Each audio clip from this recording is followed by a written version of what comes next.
All right, Swifties, get out your detective hats. We are learning more details about the alleged upcoming wedding between Taylor Swift and Travis Kelce. A source with knowledge of the matter and who has been invited to the event is telling NBC News that more than 1,000 people are expected to attend the star-studded nuptials at Madison Square Garden on July 3rd.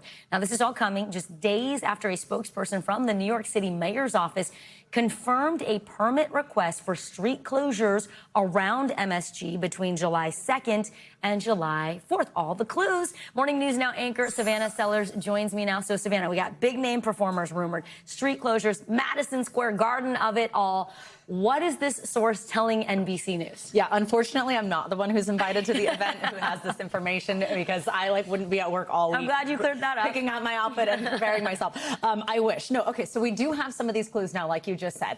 And honestly, it's starting to feel like a little bit more than clues. It's starting to feel like it's really stacking up to be this information. Right. The permits around there was something that we found out last week. We had confirmed by the mayor's office, but now we're also learning that number you said, over 1,000 people at this wedding. Yeah. We also understand the source is telling NBC News that they were sent NDAs and that the invites were electronic. So kind of, you'd think that that's more so done so that it can sort of be traced should something be leaked rather than you just being able to snap a picture of a piece of paper and it goes out into the ether. So that's what we're hearing from that information. The other thing, lots of outlets are reporting about performances that could happen, which you wouldn't expect anything less, right? Right, Like, of course, there's going to be all these people who are musically talented at Taylor Swift's wedding. Why wouldn't they pop up on that stage? The big one that we're hearing, Stevie Nicks. Now, the two of them have had an incredibly special relationship.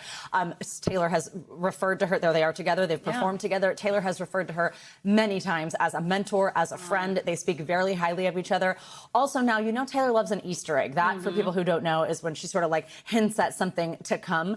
Fans are now wondering if this picture that I think we can pull up, Taylor went to one of the Knicks games that was here at Madison Square Garden, by the way, wearing this shirt that says Stevie Nicks alongside two of her friends there with Nickelback and Nicole Kidman shirts. Everybody loved those. Very clever. People are now wondering, is the Stevie Nicks of it all an Easter egg because it was at Madison Square Garden, and will Stevie Nicks be performing at the wedding? That is what is being rumored. Well, we're going to find out in just a few days. Savannah Sellers, thank you so much. We thank you for watching, and remember, stay updated on breaking news and top stories on the NBC News app or watch live on our YouTube channel.